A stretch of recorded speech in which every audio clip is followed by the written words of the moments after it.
Kun qophii fuula addunyaati. Akkam jirtu kabajamtoota daawwattoota keenya. Qophii keenya fuula addunyaatiin dhimmoota addunyaa keenya irratti waqtaa'oo barsiisuu akkasumas bashannansiisuu ta'an dhimmoota garaagaraa qaban yeroo itti isiniif dhiyaannudha. Qophii kana qopheessuudhaan isin faana kan turu ani Qaroo Abbabaatii ogeessi kaameraa keenyaa Daawwaa Lamuutii akka xumura sagantaa keenyaatti kan waliin turtan afeerraa keenyadha.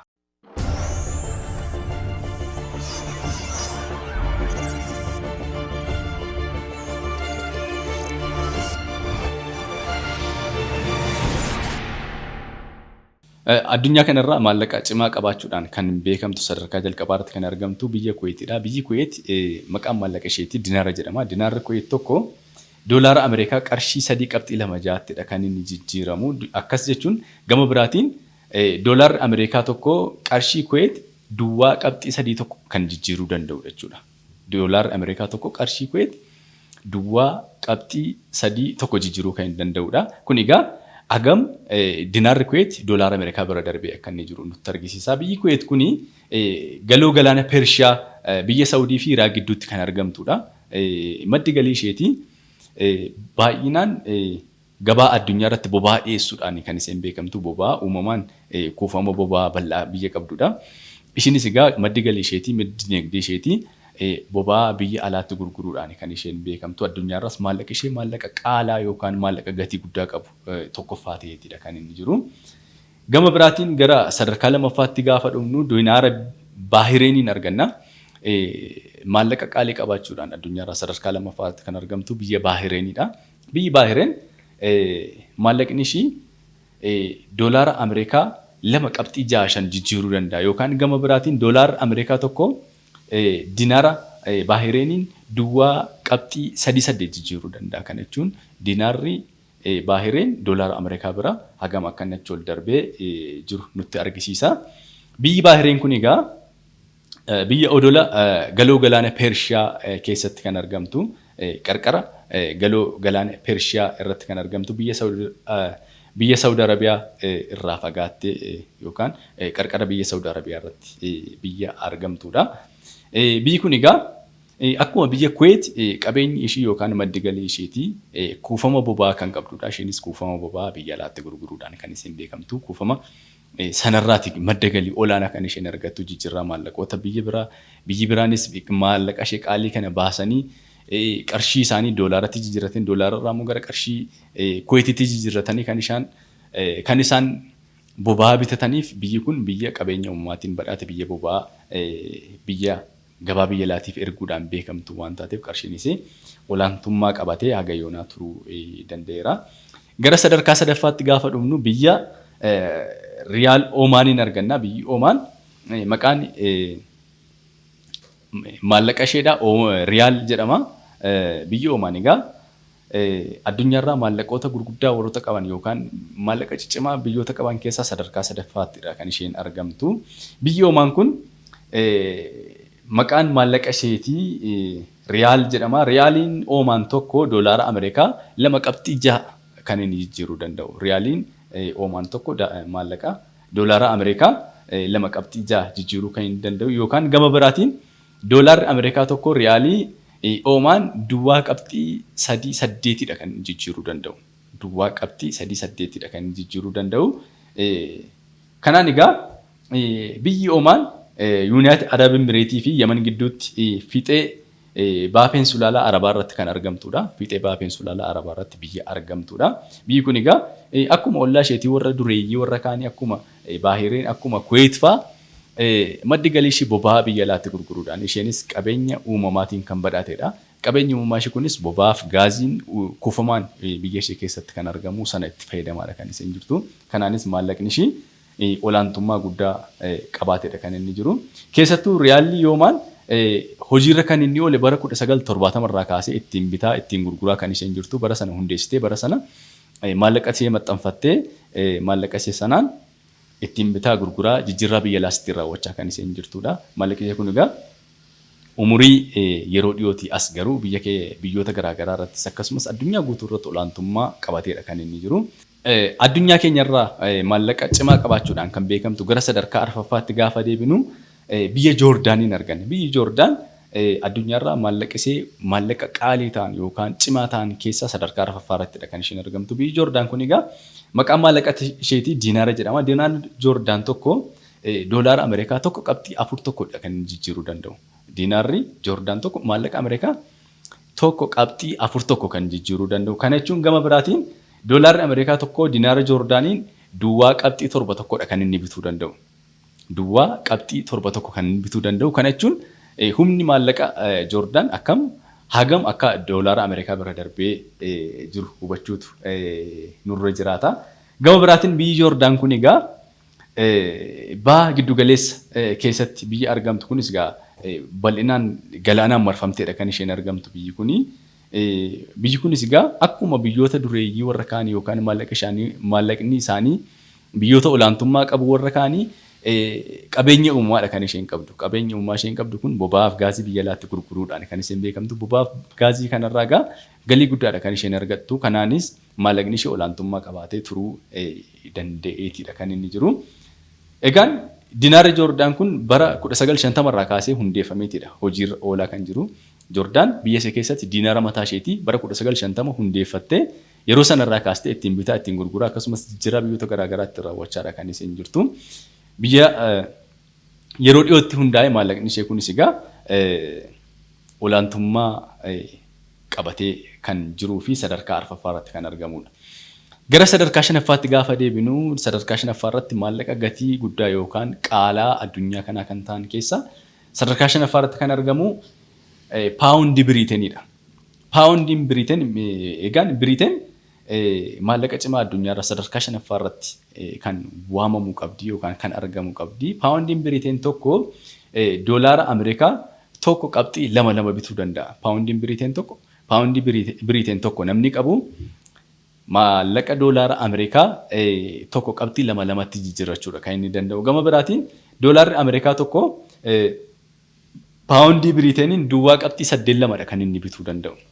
Gama biraatiin doolaarri Ameerikaa tokko maallaqa yookaan paawundii Biriiteeniin duwwaa qabxii 8 kan inni bituu danda'u. Kunis egaa kan nama dinqu keessaa biyyi Biriiteen kun akka biyyoota kaanii kuufamoo boba'aa qabaattee olaantummaa maallaqa isheetii hin eegsifanne. Biyyi Biriiteen kun GDP isheedha kan ol kaatee GDP jechuun gross domestic product dandeettiin oomisha isheen biyya keessatti qabdu kun olaanaadha jechuudha. Oomishni isheen biyya keessatti oomishtu industiriin ishee, tuurizimiin ishee akkasumas agriculture yookaan qonnaan ishee sadarkaa olaanaarra kan inni jiru. Kunis egaa galii guddaadha biyya isheerraa kan isheen funaantu, uummattoota jiraattotarraa, daldaltootarraa galii guddaadha kan isheen funaantu. Akkasumas tuurizimiin isaanis sadarkaa guddaarra kan jiru. Kun egaa biyyi Biriiteen kun biyya keenyaaf illee fakkeenya ta'uu kan dandeessu qabeenya uumamaa kan biraa osoo hin fayyadamin qabeenya uumamaa kan biraa osoo hin qabaatin ofii isaaniitii humna oomisha isaanii qofa dabalanii olaantummaa maallaqa isaanii kan eegsifatan keessattuu doolaaraatii olitti kan jijjiiramu maallaqni isaanii maallaqa olaantummaa qabaatee ture keessaa sadarkaa shanaffaarratti kan argamudha. Egaan paawundiin Biriiteen kun bara 1400 irrattidha kan inni hundaa'e. Bara 1400 jechuun jaarraa yeroo dheeraa kan lakkoofsisedha jechuudha. Amma jaarraa 21ffaa keessa jirra.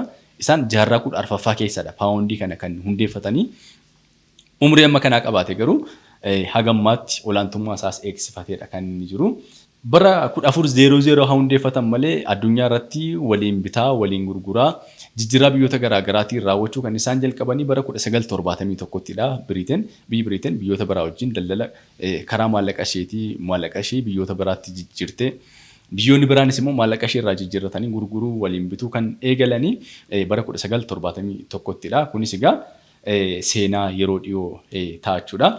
Gara sadarkaa ja'affaatti gaafa deebinu biyyi sadarkaa ja'affaa irratti argamtu maallaqni ishee olaantummaa qabaachuudhaan yookaan gatii guddaa qabaachuudhaan biyyi sadarkaa ja'affaa irratti argamtu biyya Jibraaltaar jedhamtu. Biyyi Jibraaltaar jedhamtu maqaan maallaqa isheetii paawundii jedhama. Biyyi Jibraaltaar kun egaa maallaqa cimaa addunyaa keessa sadarkaa ja'affaa irrattidha kan isheen argamtu. Kunis paawundiin Jibraaltaar tokko doolaara Ameerikaa tokko qabxii 1.9 bituudha kan inni danda'u. Paawundiin Jibraaltaar tokko doolaara Ameerikaa tokko qabxii 1.9dha kan inni bituu danda'u. Kana jechuun doolaarri Ameerikaa tokko paawundii Jibraaltaar duwwaa qabxii 8 kan inni jijjiiramuu danda'u yookaan kan inni bituu danda'u humni bittaa isaatii kanaan wal fakkaata. Jibraaltaar fiixee biyya Ispeen irratti lafa iskuweer kan biyya kanaa immoo kan baay'ee nama dinqu lafa baay'ee xiqqoo irrattidha kan isheen argamtu. Lafa iskuweer maayilii miliyoona 2.6 qofa irrattidha kan isheen argamtu. Lafa iskuweer maayilii miliyoona 2.6 jechuun lafa baay'ee xiqqoo. Akka Oromiyaatti ilaalle Oromiyaa keessaa godina 2 yookaan 3 kan hin caalle akka guutuu biyyaatti illee osoo hin taane jechuudha. Kun biyya hagas mara geessu taate garuu olaantummaa maallaqa isheetii biyya keessatti kan isheen biyya isheettis biyya biraattis eegsifachaadha kan isheen jirtu. Maallaqni yookaan paawundiin Jibraaltaar kuni bara 1920ttidha kan inni hundaa'e. Bara 1920tti hundaa'ee bara sanarraa kaasee biyyoota garaagaraatti ittiin bitaa ittiin gurguraa akkasumas jijjiirraa maallaqaa ittiin raawwachaadha kan isheen turte. Biyyi Jibraaltaar egaa biyyoota addunyaa keenyarraa maallaqa olaanaa qaban yookaan maallaqa cimaa qaban keessaa sadarkaa 6ffaarrattidha kan isheen argamtu. Kabajamtoota daawwattoota keenyaa qophii keenyarraa waan baay'ee irraa barachaa akka jirtan abdii guddaadha kan qabnu. Gara sadarkaa 7ffaatti gaafa deebinu biyyi sadarkaa 7ffaarratti arginu biyya odola Cayman Island kan jedhamtee beekamtudha. Odola biyyi kun egaa biyyi Cayman Island jedhamtee beekamtu maqaan maallaqa isheetii doolaara jedhameeti kan inni beekamu. Doolaarri Cayman Island tokko doolaara Ameerikaa tokko qabxii 2 bituu danda'a. Doolaarri Cayman Island tokko doolaara Ameerikaa tokko qabxii 2dha kan bituu danda'u. Gama biraatiin doolaarri Ameerikaa tokko doolaara Cayman duwwaa qabxii 8.3dha kan inni bituu danda'u. Kun egaa humni bittaa isaatii hagam akka ta'e yookaan humni jijjiirraa isaatii hagam akka ta'e kan nutti argisiisudha. Biyyi Cayman kun egaa naannoo Biriteen Kaaribiyaaniin keessatti kan argamtu yeroo taatu wiirtuun qabeenya isheetii yookaan maddi galii isheetii galoo galaanaa irratti kan hundaa'edha. Galoo galaanaa biyyoota garaagaraatti meeshaalee erguu akkasumas meeshaalee daddabarsuudhaan shaqaxoota garaagaraa erguudhaan kan beekamtudha. Kunis egaa qarqara galaanaa ta'uunsee fi daldalaaf mijattuu ta'uunshee carraa dinagdee isheetii akka ol kaasu isheedhaafis carraa uumeera jechuudha. Biyyi kun egaa maallaqni ishee kan hundeeffame yookaan jalqabe bara 1970 kaastee maallaqa mataa isheetii hundeeffatte maallaqa sanaan wal gurguraa wal bitaa akkasumas immoo gama biraatiin jijjiirraa biyyoota alaarreetti raawwachaa yeroo sanitti turteedha. Kanaaf egaa biyyi kun egaa biyya odola galaanaa bukkeetti kan argamtu akkasumas dinagdeen ishee dinagdee galaanaa irratti kan hundaa'e akka ta'e akkasumas maallaqni ishee addunyaarraa maallaqoota ciccimoo keessaa sadarkaa 7ffaarratti akka argamu irraa hubachuun beekuun ni danda'ama jechuudha. Gama biraatiin biyyi maallaqa guddaa qabaachuudhaan sadarkaa 8ffaarratti argamtu immoo biyya Switzerland. Biyyi Switzerland egaa biyyoota maallaqa cimaa addunyaa qaban yookaan sadarkaa 8ffaarratti kan argaman keessa biyyi Switzerland tokkodha. Maqaan maallaqa isheetii Firankii jedhama. Firankiin Switzerland tokko doolaara Ameerikaa tokko qabxii duwwaa 8dha kan jijjiiru. Firankiin Switzerland tokko namni qabu doolaara Ameerikaa tokko qabxii duwwaa 8 qaba jechuudha. Gama biraatiin doolaarri Ameerikaa tokko Firankii Switzerland duwwaa qabxii 9.2ttidha kan inni jijjiiramuu danda'u. Kana jechuun humni Firankii Switzerland aga doolaara Ameerikaatii ol akka ta'e kan nutti argisiisudha. Egaa Firankiin Switzerland kun kan inni hundeeffame yookaan kan isheen maxxansiteettiin wal jijjiiruu walirraa bituu eegaltee bara 1850ttidha. Bara 1850 irraa kaastee biyyoota garaagaraatti jijjiiraa ittiin bitaa ittiin gurguraa kan isheen turte. Firankiin Switzerland addunyaarraa maallaqa cimaa addunyaa sadarkaa 8ffaa ta'eetidha kan inni jiru. Gama biraatiin biyyi kun dinagdeen ishee keessoo irratti kan hundaa'e. Keessa isheetti biyyootuma ishee keessatti qabeenya uumamaa osoo hin qabaatiin carraa galaanaa osoo hin fayyadamin biyyuma ishee keessatti oomisha ishee ol guddistee biyyoota dinagdee isaanii eegsifachaa jiran jijjiirraa maallaqa isaanii biyyoota biraa wajjin eegsifachaa jiran keessaa ishee tokkodha jechuudha. Gara sadarkaa 9ffaatti gaafa darbinu biyyi sadarkaa 9ffaarratti argamtu yookaan maallaqni addunyaarraa sadarkaa 9ffaarratti argamu yuuroodha. Yuuroon kun bal'inaan Awurooppaa keessattidha kan inni hojiirra oolu. Yuuroon maallaqa addunyaarraa jijjiirraadhaan sadarkaa 9ffaarratti argamu keessattidha. Namni yuuroo tokko qabu doolaara Ameerikaa tokko qabxii duwwaa 8ttidha kan jijjiirrachuu danda'u. Yuuroon egaa yookaan gama biraatiin namni doolaara tokko qabu yuuroo Awurooppaa duwwaa qabxii 9.3ttidha kan jijjiirrachuu danda'u. Kana jechuun yuuroon Awurooppaa doolaara Ameerikaatii ol hagam dandeettii waa bituu dandeettii waa sharafuu akka qabu hubachuun ni danda'ama. Kan adda isa taasisu egaa yuuroon biyya Awurooppaa gamtaa Awurooppaa ta'an 27 keessaa biyyoota 20 irrattidha kan inni hojjetu. Bilisaan namni yuuroo qabu biyyoota gamtaa Awurooppaa ta'an 20 keessatti ittiin bituu ittiin gurguruu akkuma maallaqa biyya isaaniitti fudhatanii yuuroo kana olaantummaa guddaa biyya Awurooppaa keessatti kan qabu yuuroodha jechuudha. Yuuroon kun egaa biyyoota 20 keessatti hojiirra oolee kan jiru. Biyyoota gamtaa Awurooppaa keessa jiran 27 keessaa biyyoota 20 irratti hojiirra oolee kan jirudha jechuudha. Yuuroon kun egaa biyyoota hafan birattis hojiirra ooluudhaaf istiraateejiin garaagaraa yookaan sagantaan garaagaraa itti baafamaa akka jirus odeeffannoon keenya ni mul'isa. Biyyi maallaqa olaanaa qabaachuudhaan yookaan maallaqa gatii qaalaa qabaachuudhaan sadarkaa addunyaarraa sadarkaa kurnaffaa irratti argamtu immoo biyya Ameerikaadha. Biyyi Ameerikaa maallaqni ishee maal jedhama yoo jenne hunda keessaniif iyyuu gaaffii hin ta'u. Biyya Ameerikaa doolaaruma Ameerikaadha kan isheen qabdu. Doolaarri ishee addunyaarraa dandeettii waa bituu waa gurguruu biyya biraatti hojii wal bira qabamee gaafa ilaalamu dandeettii waa sharafuu isaati. Gaafa ilaalamu addunyaarra sadarkaa kurnaffaa irrattidha kan inni argamu. Doolaarri Ameerikaa tokko gaa doolaaruma Ameerikaa tokkoodhaan kan sharafamuu danda'u. Kun addunyaarra Ameerikaan warroonni biyyoonni amma maqaa dhoofne salgan doolaara Ameerikaatti ol jijjiiramuu kan danda'anidha. Kana alatti garuu biyyi kamillee doolaara Ameerikaatti ol jijjiiramuu akka hin dandeenye yookaan doolaara Ameerikaa walqixa yookaan caalanii bituu kan hin dandeenyee fi sanaa gadi kan ta'an hundi isaanii biyyoonni kanarraa hafan hundi isaanii biyyoota salgan amma maqaa dhoofne irraa kan hafan hundumtuu isaanii humni maallaqa bittaa yookaan jijjiirraa isaanii doolaara Ameerikaatii gad akka ta'e odeeffannoon keenya ni mul'isa. Egaan addunyaarraa maallaqa jabaa qabaachuudhaan Ameerikaan doolaarri ishee biyyoota hundumaa irratti habitamu ittiin gurguramu hojiirra haa oolu malee addunyaarraa immoo maallaqni ishee humna qabaachuudhaan dandeettii waa bituu isaati sadarkaa kurnaffaa irra kan inni jiru itti fayyadamuudhaan garuu doolaarri addunyaa hundumaa irratti ni mul'ata. Addunyaa hundumaas maallaqa isaaniitiin doolaaraan jijjiiratanidha kan isaan itti fayyadamanii. Kun immoo egaa dinagdee Ameerikaatiin wal qabatee dhiibbaa Ameerikaan addunyaa irratti gootuun wal qabsiisee wanta ilaalamuu qabudha jechuudha. Egaan kabajamtoota daawwattoota keenyaa qophii keenyarraa akka itti bohaartan akka irraa barachaa jirtan abdii guddaadha kan nuti qabnu. Gara biyya keenyaattis hin deebina Afrikaan maal fakkaatti kan jedhu immoo turtii booda walitti deebina. Ammas turtiin keessan nu faana ta'u.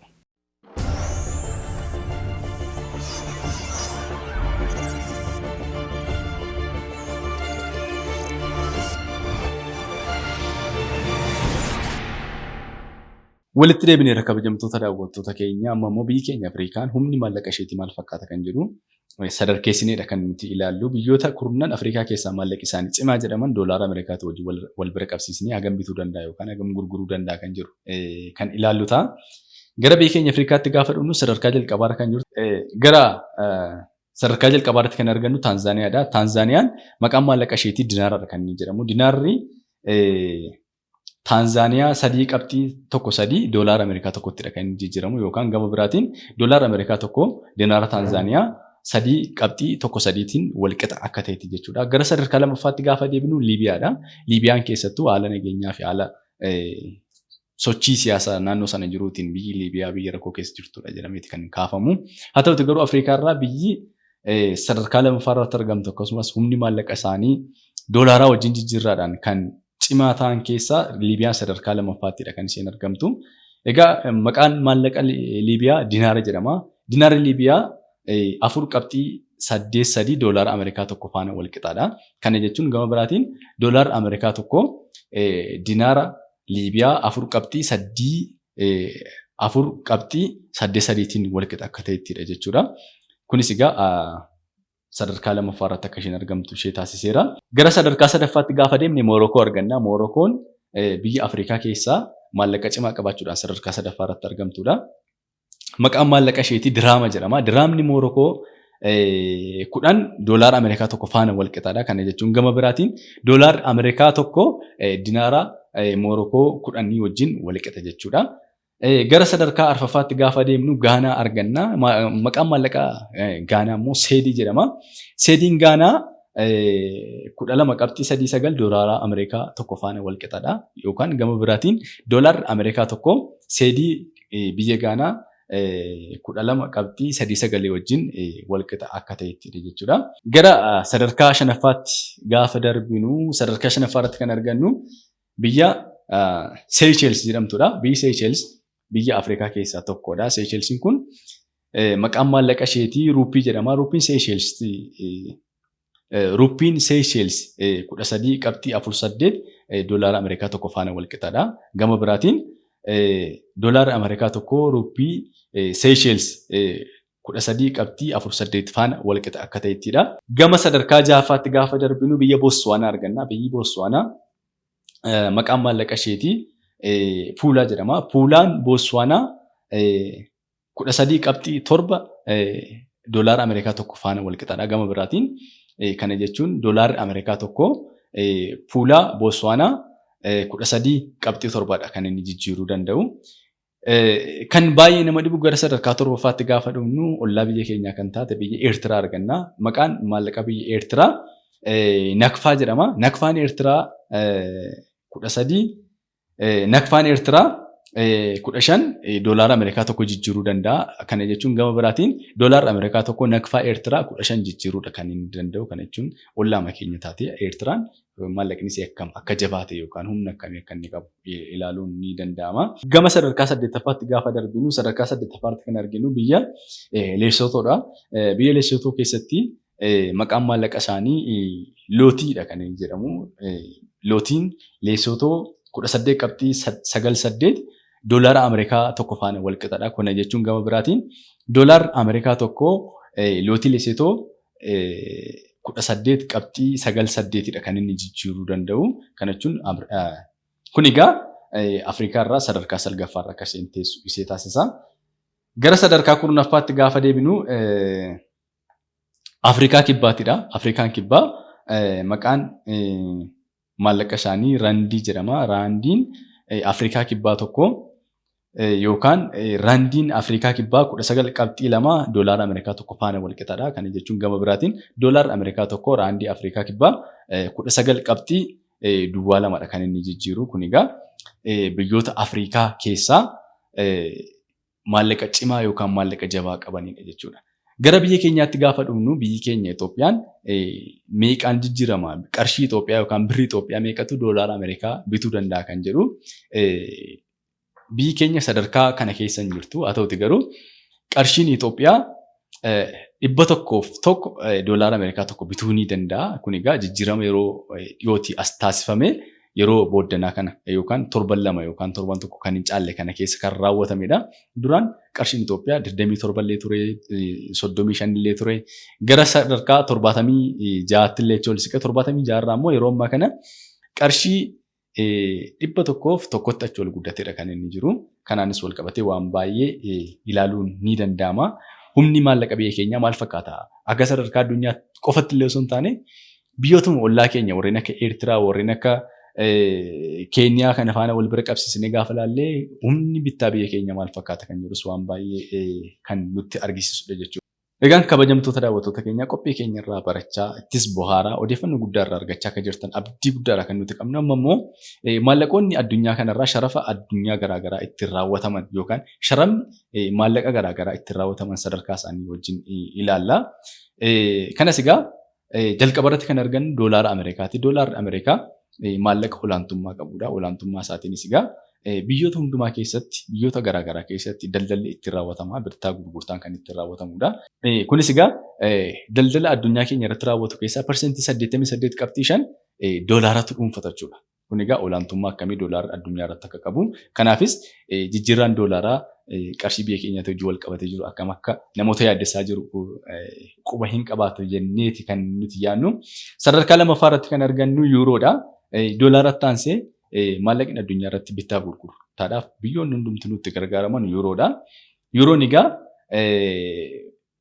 daldala addunyaa irraa parsentii 30.5dha kan inni qooddatu. Yuuroon haga tokko doolaaratti aanee bal'inaan uwwisa guddaadha argatee kan inni jiru. Sadarkaa 3ffaa irratti kan argannu maallaqa Jaappaan, yeen Jaappaan jedhama. Maqaan maallaqa Jaappaan yeen Jaappaan jedhama. Maallaqni Jaappaan egaa addunyaa irra daldalaan parsentii 16.7dha kan inni qooddatu. Parsentii 16.7 jechuun egaa maallaqni kun addunyaa irratti bittaaf gurgurtaan garaagaraa bal'inaan kan ittiin raawwatamu akka ta'e beekuuf hubachuun ni danda'ama. Gara sadarkaa 4ffaatti yeroo darbine paawundii Biriiteeniin arganna. Paawundii Biriiteeniin dursa kaasnee turre doolaara Ameerikaa hagam jijjiiruu danda'a kan jedhu Biriiteen maallaqni ishee maallaqa doolaaraa olitti jijjiiramu keessaa tokko akka ta'e ilaallee turre. Amma immoo paawundiin Biriiteen kun addunyaa irraa maallaqa akka waliigalaatti ittiin daldalaman keessaa daldala addunyaa keessaa parsentii 12.9dha kan inni qooddatu. Kana jechuun maallaqa guddaa akka ta'e nutti argisiisa. Gama biraatiin gara sadarkaa 5ffaarra gaafa ilaallu renminbi chaayinaa qarshii chaayinaa kana jechuun qarshiin chaayinaa egaa addunyaarra daldala parsantaa 7dha kan inni qooddatu. Qarshiin chaayinaa renminbi jedhama. Renminbiin chaayinaa kun egaa daldala addunyaa keenya irratti raawwaturraa parsantii 7 akka qooddatu ragaan keenya ni mul'isa. Ittaansine waan baay'ee ilaaluu dandeenya. Biyyoota baay'ees kaasuu dandeenya. Qarshii biyyoota baay'ee kaasuu dandeenya. Doolaara Awustiraaliyaa yoo ilaalle parsantii 6.4dha kan inni qooddatu. Gama biraatiin doolaara Kaanaadaa yoo ilaalle parsantii 6.2dha kan inni qooddatu daldala addunyaa keessaa. Gama biraatiin qarshii Firaans yookaan Swiss Firaans kan jedhamus illee yoo ilaalle daldala addunyaarraa parsantii 5.2dha kan inni qooddatu yookaan dhibbentaa 5.2dha kan inni qooddatu. Gama biraatiin doolaara Hongi Kongis yoo ilaalle Hongi Kongigaa doolaarri isaanii parsantaa yookaan dhibbentaa 2.6dha addunyaarraa daldala addunyaa keessatti kan isaan qooddatanii. Gama biraatiin doolaarri Singaaporis addunyaarraa parsantaa 2.4dha kan isaan qooddatanii. Biyyoonni kun egaa biyyoota maallaqni isaanii addunyaarraa sadarkaa olaanaatti ittiin bitamee ittiin gurguramu keessaa warroota ijoodha jechuudha. Egaan kabajamtoota daawwattoota keenyaa maaliif ulfaatinni qarshii yookaan dandeettiin waa bituu qarshii guddina dinagdee biyya keessatti gahee akkamii qabaata kan jedhus gabaabinaan ilaalla. Egaan sadarkaan sharafa biyya alaa baay'een humna jijjiirraa jedhameeti kan inni beekamu. Humni jijjiirraa maallaqa biyya keessaa yookaan maallaqa biyyoota garaagaraa doolaara wajjin wal bira qabamee gaafa ilaalamu humna jijjiirraa jedhameeti kan inni waamamu. Humna jijjiirraa jechuun maallaqni biyya keenya doolaara wajjin hagam wal jijjiiruu danda'a, hagam humna qaba, wal qixxeedhamoo hagam walirraa fagaata kan jedhu kun egaa humna jijjiirraa jedhameeti kan inni beekamu. Bu'aasaa keessaa inni jalqaba madaallii daldalaa egaa. Egaan maallaqni biyya tokkoo laafaa yoo ta'e alergiin biyya tokkoo sadarkaa addunyaatti laafaa ta'a jechuudha. Alergiin biyya tokkoo meeshaa biyya keenya keessaa gara biyya alaatti gaafa erginu maallaqni biyya keenyaa laafaa waan ta'eef sadarkaan alergii biyya keenyaa galiin nullee biyya alaarraa ittiin argachuu dandeenyu laafaa ta'aa deema jechuudha. Kun egaa dhiibbaa maallaqni laafuun biyya tokko irratti qabaatudha. Gama biraatiin faallaa kanaatiin immoo alergiin yoo laafaa ta'e illee faallaa kanaatiin immoo galteen wantoonni biyya keessatti qaalaa ta'uudhaan beekaman immoo hir'achuu danda'u kan jedhan ogeessonni diinagdee kan isaan kaasanis ni jiraatu. Galteewwan biyya keessaa namoonni itti fayyadaman wantoonni oomishni biyya keessatti barbaadamoo ta'an baay'een isaanii immoo gatiin isaanii gadi bu'uu danda'a kan jedhanis baay'een isaanii ni jiraatu. Gama biraatiin qaala'insa jireenyaa dabaluu danda'a. Gatiin maallaqa biyya tokkoo qaala'e jechuun yookaan ol ka'e jechuun yookaan doolaaraa wajjin wal bira qabamee gaafa ilaalamu gatiin doolaaraa itti dabale jechuun qaala'insa jireenyaallee hammeessuu akka danda'udha. Gama biraatiin yaa'insa investimentii irratti illee dhiibbaa akka inni qabaatudha. Investimentii biyya keenya irratti yookaan investoroota biyya keessaas ta'e biyya alaatti dhufanii biyya keenya keessatti hojjetan irratti illee qarshiin biyya keenyaa humna dhabuun dhiibbaa akka inni qabaatuttidha ogeessonni diinagdee kan isaan kaasanii. Gama biraatiin tasgabbiin diinagdee illee akka inni hin jiraanne gochuu mala jedhaniiti kan isaan kaasanii. Tasgabbiin diinagdee biyyi tokko humni maallaqa isheetii yoo gadi bu'aate tasgabbiin diinagdee illee kan hin jiraanne dhiibbaa irratti uumuu danda'a jiranidha kan isaan kaasanii. Kunis egaa imaammattoonni sharafa alaa tasgabbiin diinagdee biyya keessaa bulchuudhaaf kan gargaaran yookaan dhiibbaa mataa isaaniidha kan isaan qabaatanii. Kunis biyya keenya irratti imaammanni sharafa alaa biyya keenya irratti dhiibbaa mataa isaatii uumuu danda'a jechuudha. Humni biyya keenyaa yookaan humni maallaqa keenya gadi bu'aa yoo ta'e biyya keenya irratti dhiibbaa guddaa uumuu akka danda'uttidha kan ogeessonni kaasanii. Kan erga jennee kabajamtoota daawwattoota keenyaa diinagdeen Itoophiyaa immoo maalirratti xiyyeeffata? Diinagdeen biyya keenyaa maalirratti xiyyeeffata kan jedhu wal bira qabnee ilaaluun ni danda'ama. Keessattuu diinagdeen biyya keenyaa inni jalqabaa qonna irrattidha kan inni xiyyeeffatu. Qonni diinagdee biyya keenyaa keessaa parsantii 33dha kan inni qooddatu yookaan dhibbentaa 33dha kan inni qooddatu. Kunis egaa GDP'n biyya keenyaa qonna irratti hagam hirkatee akka inni jirudha. Gama biraatiin tajaajiladha. Diinagdeen biyya keenyaa keessaa parsantii 40 kan qooddatu immoo tajaajiladha. Tajaajilli kun egaa maal dabalateeti? Tajaajila daldalaa dabalatee, geejjiba dabalatee, quunnamtii dabalatee, tajaajila faayinaansiif warroota kaan garaagaraa dabalatee tajaajila kanarraa parsantii 40dha diinagdeen biyya keenyaa kan inni qooddatu. Gama biraatiin industiriidha. Industiriin biyya keenya keessatti parsantii 27 qooddatu yookaan dhibbentaa 27dha kan inni guddina biyya keenyaa keessatti yookaan diinagdee biyya keenyaa keessatti gaheen inni qooddatu. Kun egaa industiriin biyya keenyaa hagam irratti hojjetamuu akka qabu nutti argisiisa.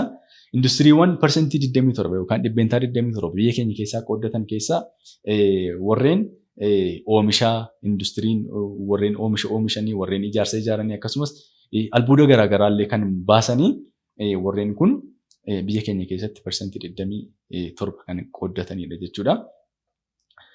Gama biraatiin yeroo dhiyoo asitti bal'inaan irratti hojjetamaa kan jiranii parsantii 33 qonnaan qabate akkasumas parsantii 40 tajaajilli qabate gara parsantii 27 immoo yookaan dhibbeentaa 27 immoo industiriin qabate sanarraa kan hafan hundumtinuu garuu tajaajila irrattidha. Kanarraa kan hafan hundumtinuu isaanii tuurizimii irrattidha. Tuurizimii irratti keessattuu hojii guddaan booddee hojjetamaa biyya keenya keessatti bifa ajaa'ibsiisaa ta'een hojjetamaadha kan inni jiru. Fuuldurattis bu'aa guddaa damee kanarraa argachuu dandeenya jenneetidha kan nuti yaadnu.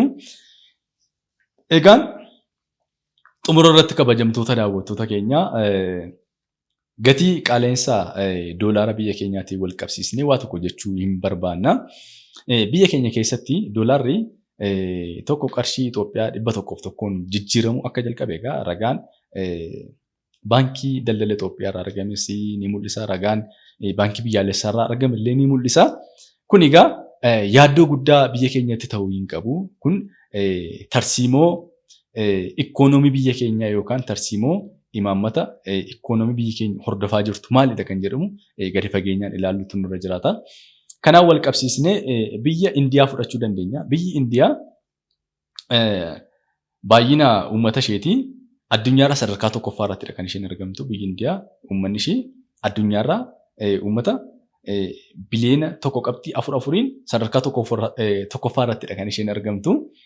Biyyi kun egaa uummata hagas mara geessu qabaattee qarshiin ishii yookaan qarshiin ishii maallaqni ishii ruuppii jedhama. Ruuppiin Indiyaa tokko doolaara Ameerikaa duwwaa qabxii duwwaa tokkottidha kan inni jijjiiramu. Gama biraatiin doolaarri Ameerikaa tokko ruuppii Indiyaa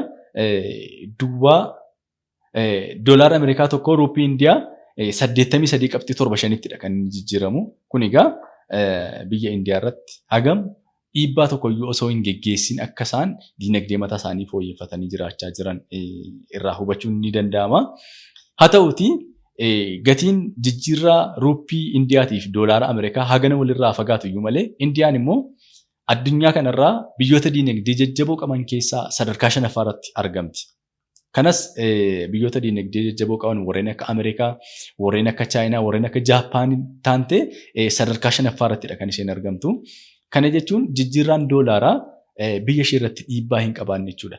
Diinagdee biyya tokko guddisuu keessatti wanti ijoof murteessaa ta'e oomisha biyya keessa jiru guddisuudha. Kanaafiyyuu nuun diinagdee biyya keenya ijaaruu qaala'insa jireenyaa hambisuu hin barbaachisa yoo ta'e hundumtuu keenya harka wal qabannee jabaannee hojjechuun nurra jiraata kan jedhu dhaamsa keenya isa xumuraati.